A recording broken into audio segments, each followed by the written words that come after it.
Right, here we all are. You discovered something new? I took a closer look at that device.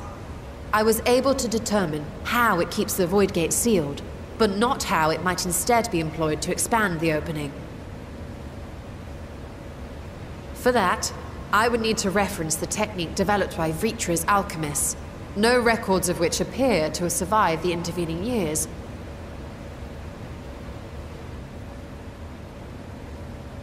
We know this, so why have you sent for us? Have you learned aught of value or not?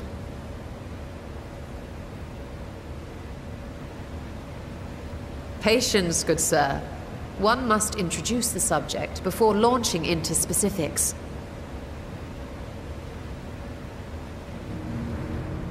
From what we understand, travel between worlds is accomplished by passing through the nebulous rift which exists between them.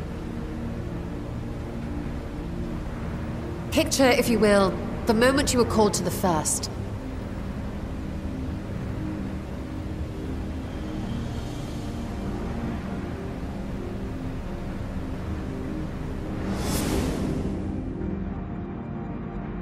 You touched a focus of some kind to help the Exarch pinpoint your location. His summoning spell then channeled the energies of the Crystal Tower to begin your journey to his world.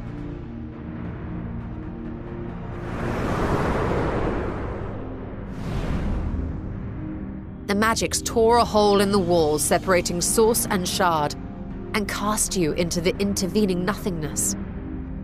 In that place, the laws of nature hold no sway.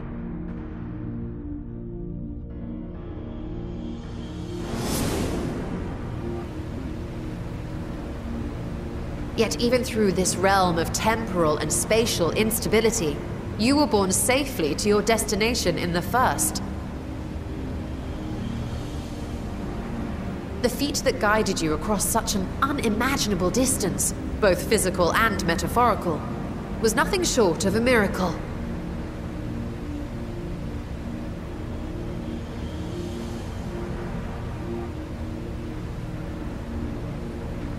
Then what of the many voids sent found in the source? Who guides them here, and how? An excellent question. Though there are several methods by which the Void's denizens might intrude upon our world, the rituals of summoning are the most typical.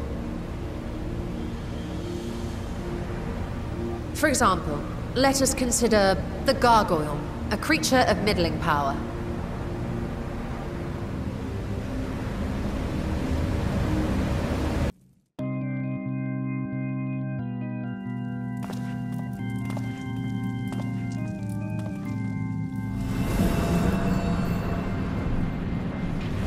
To call upon such an entity, the prospective summoner must force open a void gate.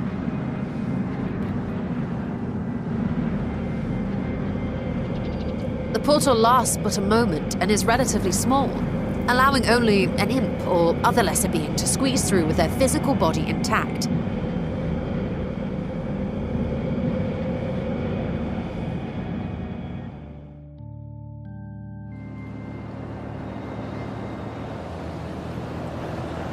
Our more powerful gargoyle, however, is too large for that. Creating a gate big enough for him would require vast amounts of energy, far beyond the reserves of any one mortal practitioner.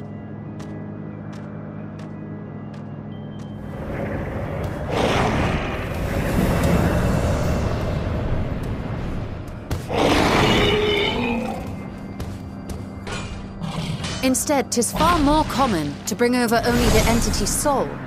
We had a taste of that ourselves when a certain Exarch dragged us to the first.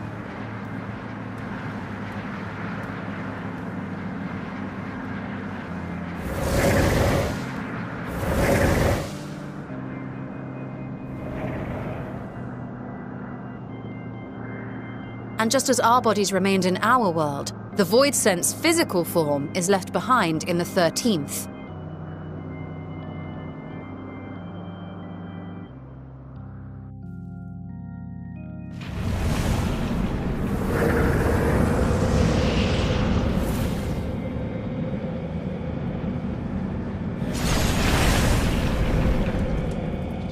Once at its destination, the summoned soul is granted a temporary shell to inhabit.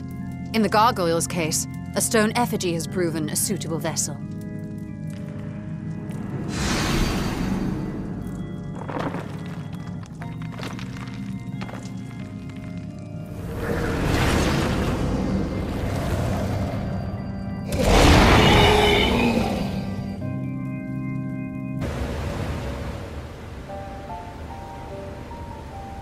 Wait. You said that Voidsent must be called here deliberately by someone in the source, reeled in like a fisherman with his catch. Exactly.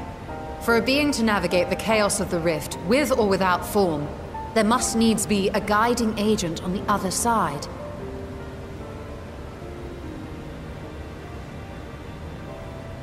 When the hordes poured forth from Alag's Great Gate, it was the technologists who drew them through.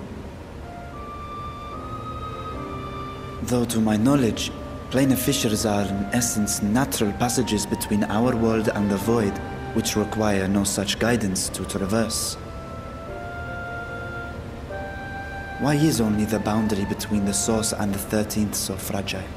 So much so that it often tears open of its own accord. I believe solving that mystery is key to understanding travel between the source and its reflections. And how do you intend to get your answers?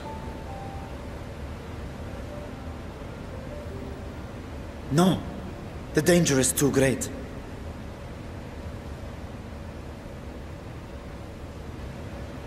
Perhaps. But what some call danger, others think of as adventure.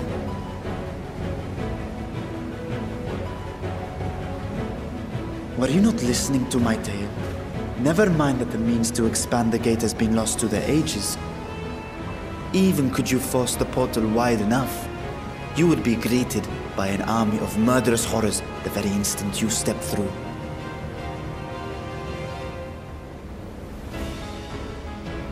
I assure you I was most attentive. And I agree that to go alone would be certain death.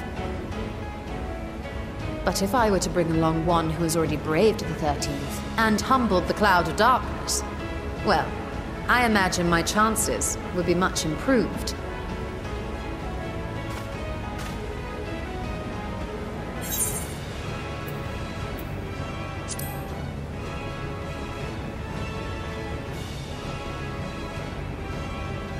I had a feeling you might say that.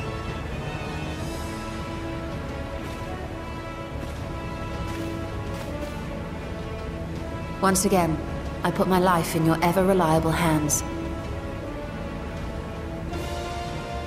That said, as much as I would like to march straight back to the Void Gate, there is the small matter of being unable to open it without the Satrap's personal authority.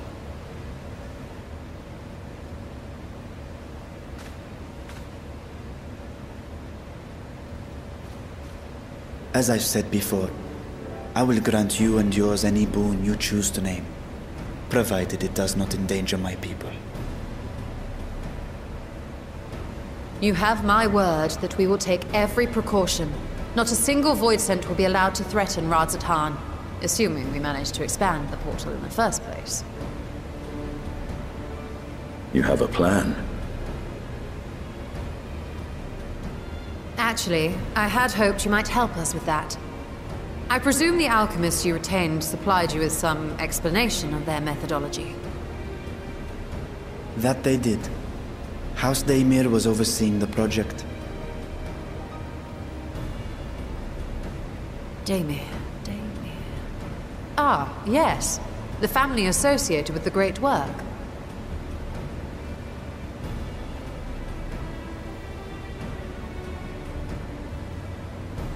I did not fully comprehend the theory, but their research began with a Voidsent which had slipped through the fissure.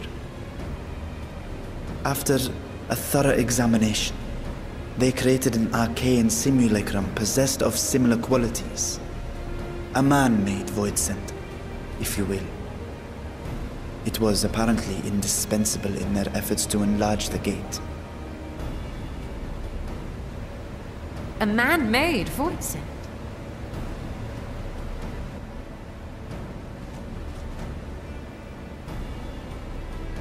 Yes. Being great admirers of the Archons, House Daemir submitted detailed notes to Charlene's official committee.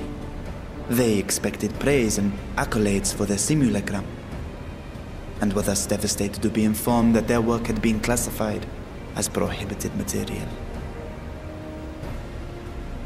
If that's true, then those notes might still be stored in a forbidden archive somewhere. Not Google, of course, since that library had yet to be built.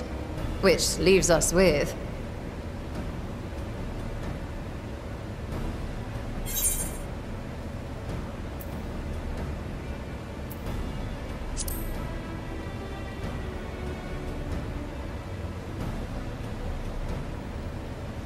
Yes, it may very well hold a copy.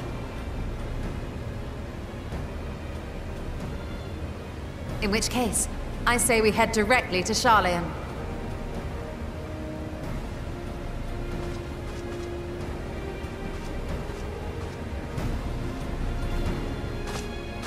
Unless you anticipate needing help to reach the high shelves, I see myself being of little use. Go on ahead. I still need to find Mirad and tell him about the Khalzal Foundation.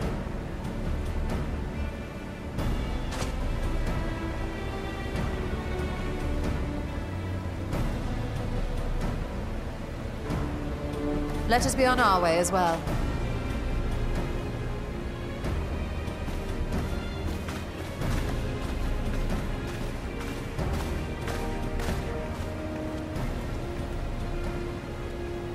They are resolved to venture into the void.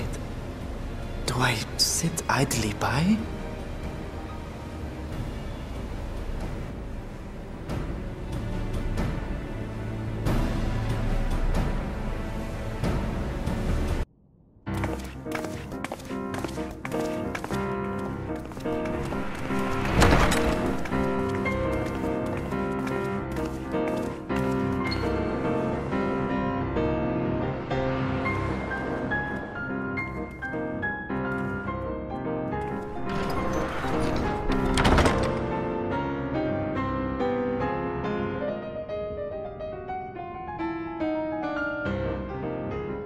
If House Daemir's notes are to be found anywhere, it will be here. Let us begin.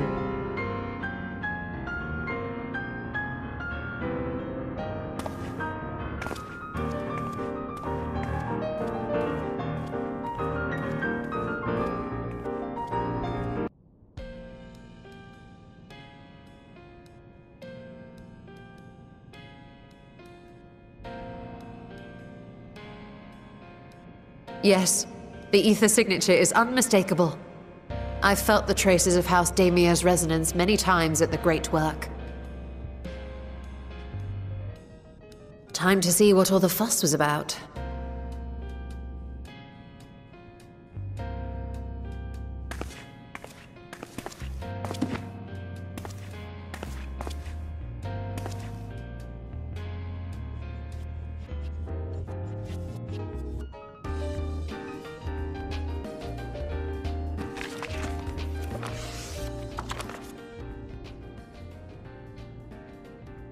Among the ranks of the Voidsent, there exist entities with the power to call forth their brethren from beyond. The species known as Atomos, however, is uniquely prodigious in this regard. From its distended maw, it can expel an endless procession of void-born creatures, a talent which sorely tested the Radiant Host in its battles against these abominations.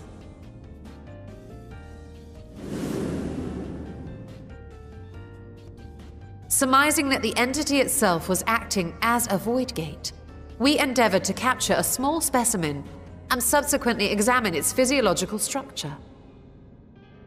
Our findings revealed that the Atomos had absorbed a planar fissure into its own flesh, which it could expand at will into a functioning gate.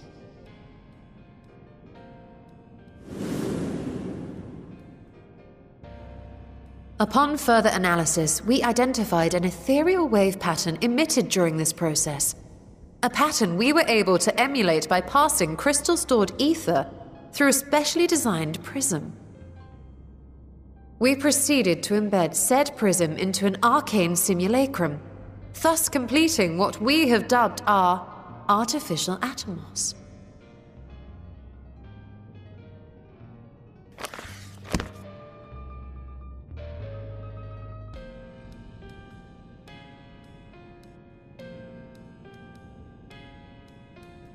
could I have been so blind to the possibilities?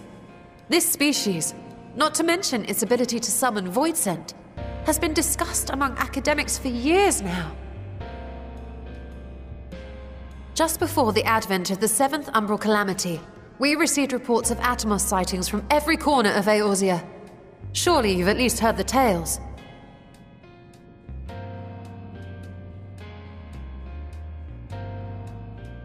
And still, House Daemir went and built a mock Atomos of their very own. I'm not surprised the Archons consigned their work to a restricted archive. It was no easy task, but at last we've unearthed the volume we've been searching for.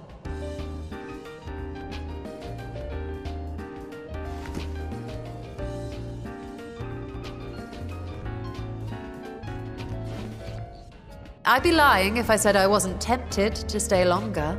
See what other forbidden titles might be lurking on these shelves. Ah, but that would be abusing the very special privilege we've been granted now, wouldn't it? Better not.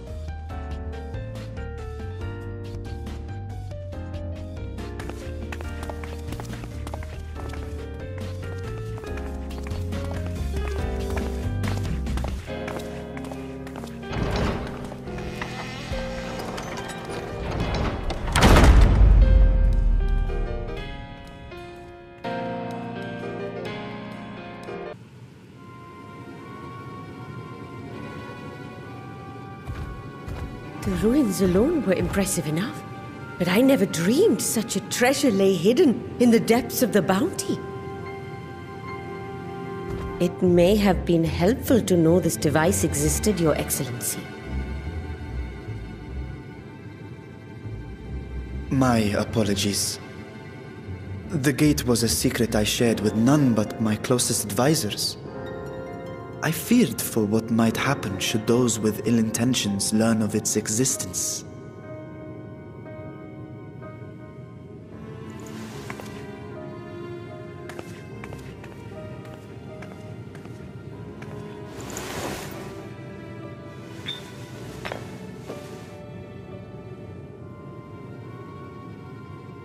What is it you're doing now? There's something I wish to verify. The NOAA reports claim that a short stint into the void carries little risk of etheric imbalance. Should one suffer an injury, however, or if one's expedition drags on longer than intended, that risk becomes significantly greater. Graha theorized that a warding scale would confer protection from the void's corrupting influence, but I would prefer to test that hypothesis before we set foot in the 13th ourselves. So, this is an experiment of sorts? Yes, an experiment. Tell me, how would you go about testing the efficacy of the warding scale?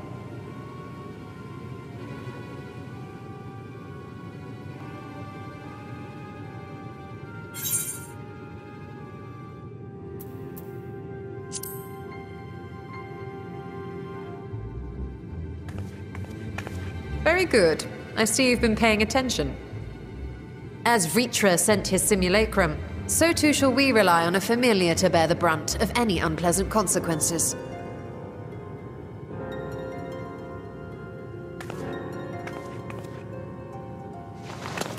Now, a lowly imp can navigate a fissure, no matter how narrow. Which means an arcane entity of similar stature should be able to manage the same. I hadn't wanted it to come to this, but no other familiars will do, I'm afraid.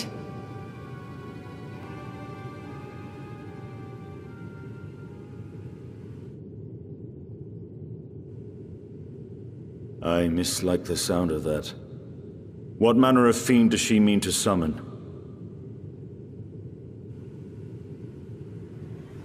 From ocean rise and cloudbank form, from mountain spring and rainfall storm, from river flow and life be born.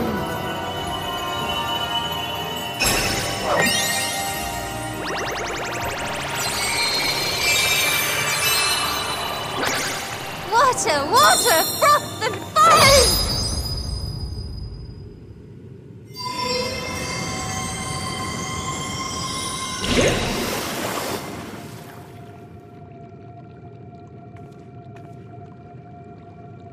Ready your arms. I fear she's been possessed. Oh, come now. That was adorable.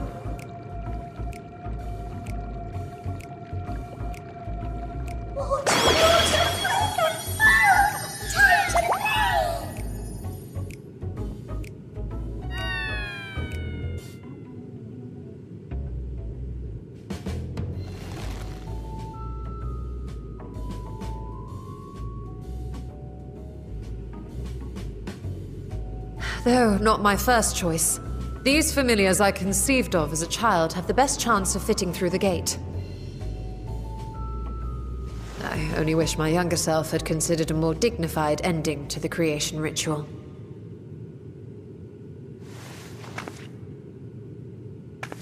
In any case, these two should serve us well.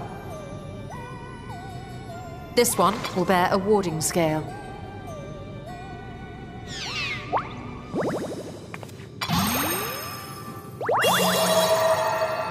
And when they return from the 13th, we can observe how the talisman, or absence thereof, has affected the progress of the Void's corruption. If I could impose upon you to open the gate, Your Excellency? Ah, yes, of course. We should also be wary of void scent slipping through while we conduct our experiment. Estinian, you are to keep Nadana safe from harm. As you say. You had best be on your guard as well.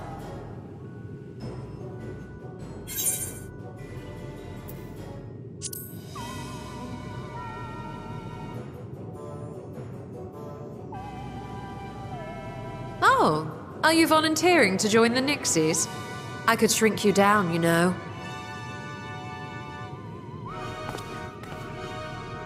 Let us begin, shall we?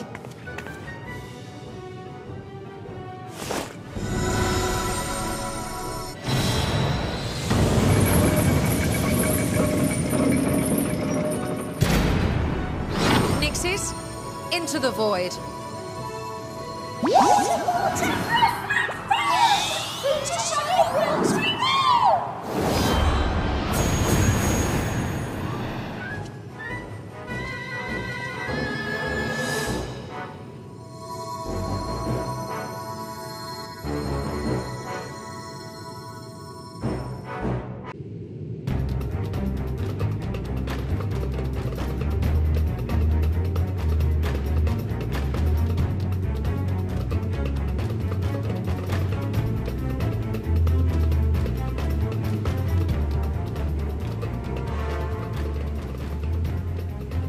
I think we've waited long enough.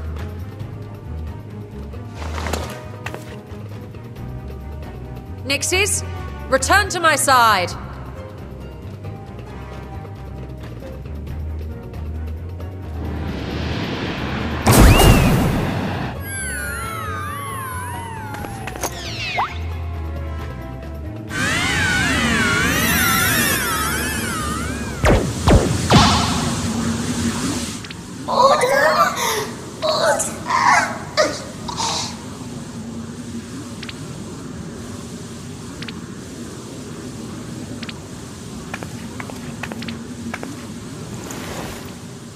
Thank you, little one. You did well.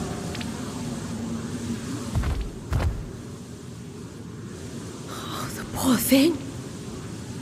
Its essence has been irrevocably warped.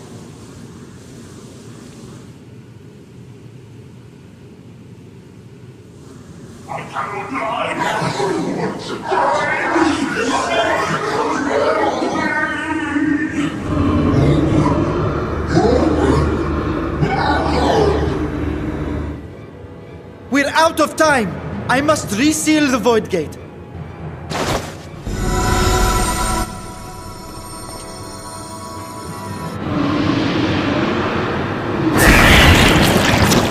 They're coming through!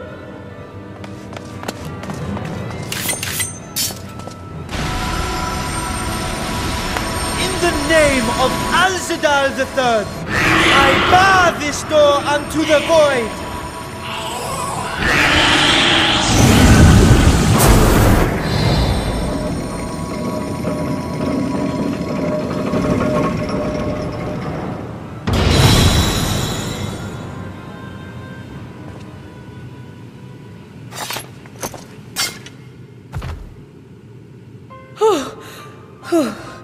Well, that was a sharp lesson in the dangers of void gates.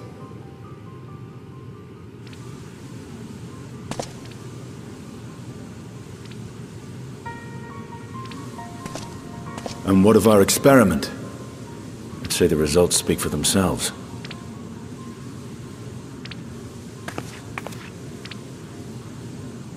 The unprotected Nixie has suffered extensive etheric corruption. As Nidana observed, it's well on its way to becoming a void scent. The one merged with the talisman, however, appears unaffected. I sense no changes to its equilibrium. Rest now, little ones.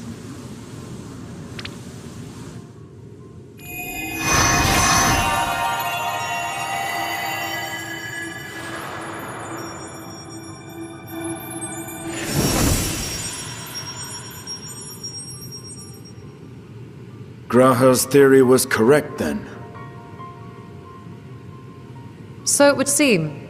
But while our second familiar was untouched by void energies, the talisman itself shows signs of degradation. It was, of course, originally designed to shield the soul from primal tempering.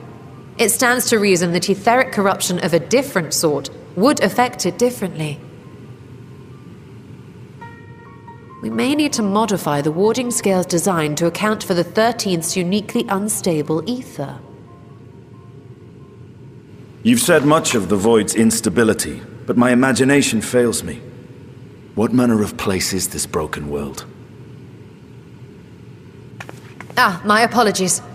I forget that not all of us spend our days sequestered in dusty archives. The 13th is a reflection of the source that was drowned in a flood of darkness.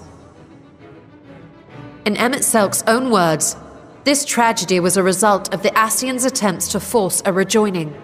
They erred in their haste, and made of that world a useless void.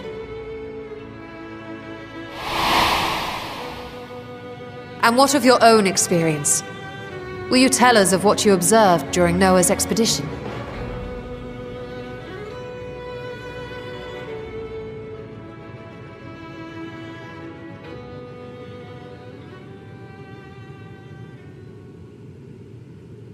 I can picture it now.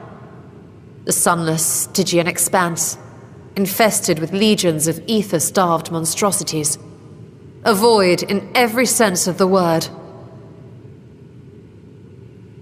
What you have described in such lurid detail is exactly why I hesitate to encourage you.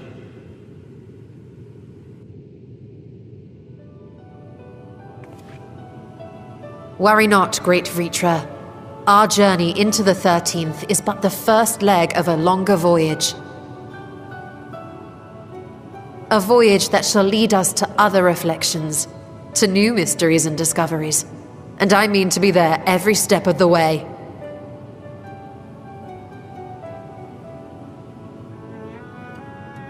But first I must focus on refining the warding talisman. Then I can begin work on constructing an artificial Atomos.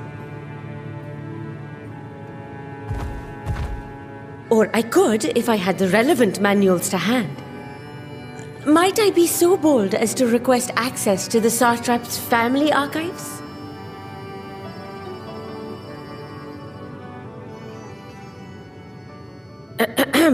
Your Excellency?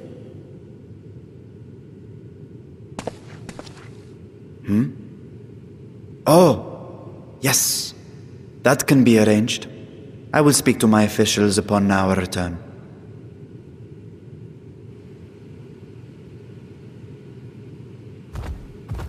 We will see you back in the city then.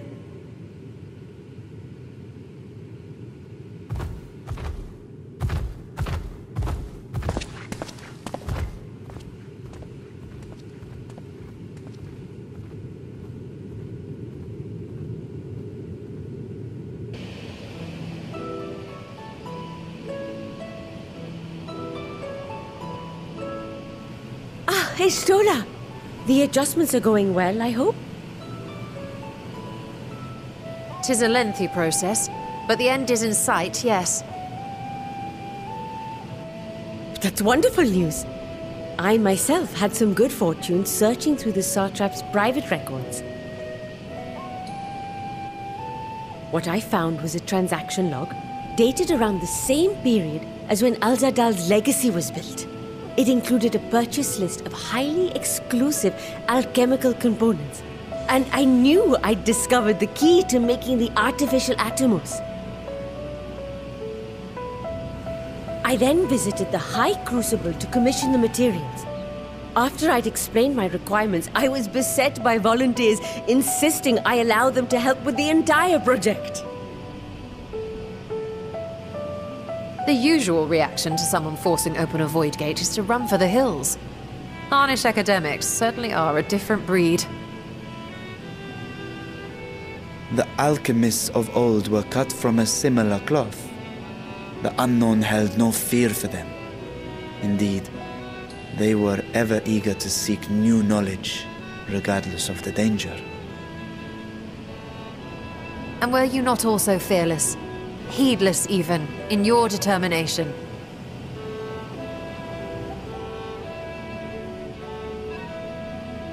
My sire entered his dormancy before I was hatched.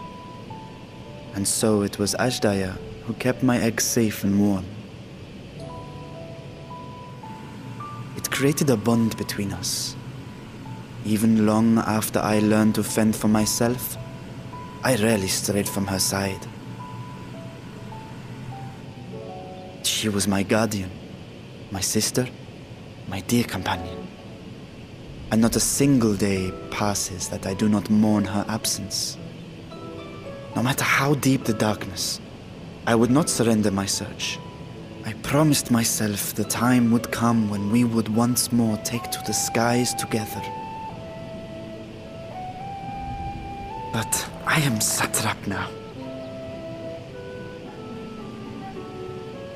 The Radiant Host is here to serve, Your Excellency.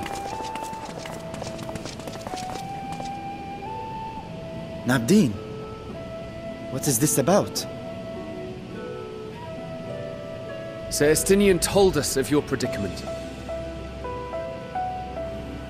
For centuries you have protected Rads at Han, never showing your true self, hiding behind a curtain and living only in service to the people.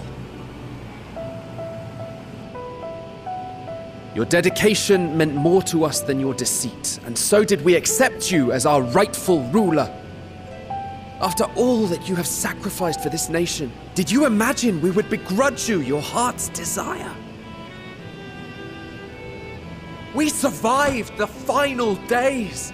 We are a strong and proud people.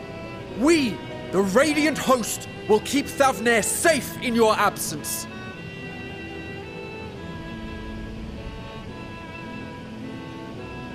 I am grateful for your loyalty and for your encouragement.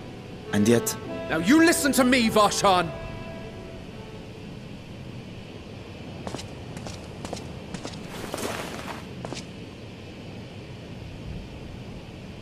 You are wearing that face, after all. As I have told you before, you are a little brother to us all. And if you are family, then so too is your sister.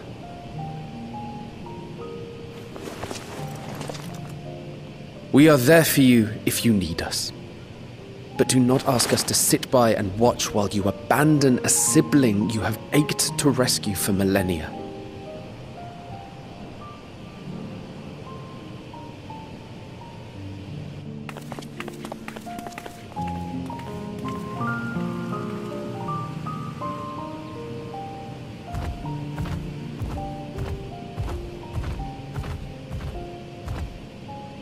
We will succeed in opening the way.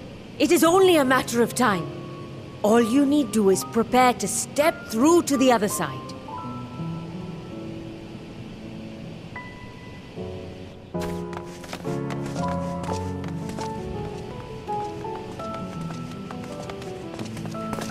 Your Excellency, I wanted to thank you for building the orphanage.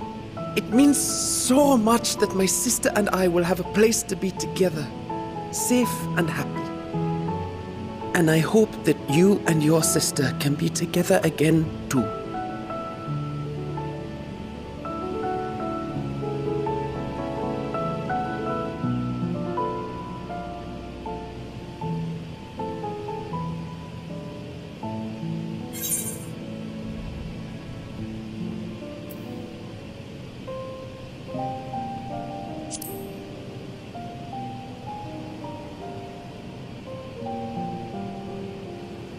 You're saying I should seize this chance?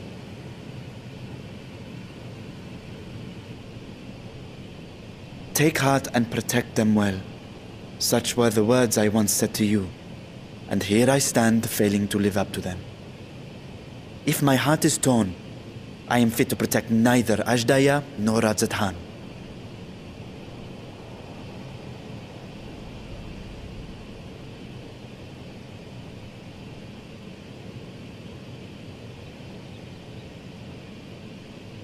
My people, I have come to a decision. Vashan will depart Thavne for a time. My dragon self will remain in the palace, but only to conduct the satrap's most essential duties. While I am focused on controlling this vessel, there may be matters that escape my attention.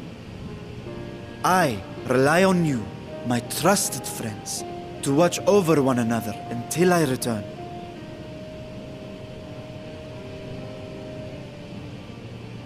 Take care and fair fortune, little brother. Many tears would be shed should you come to harm. I would not dare make you cry.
This land, bereft of saviors,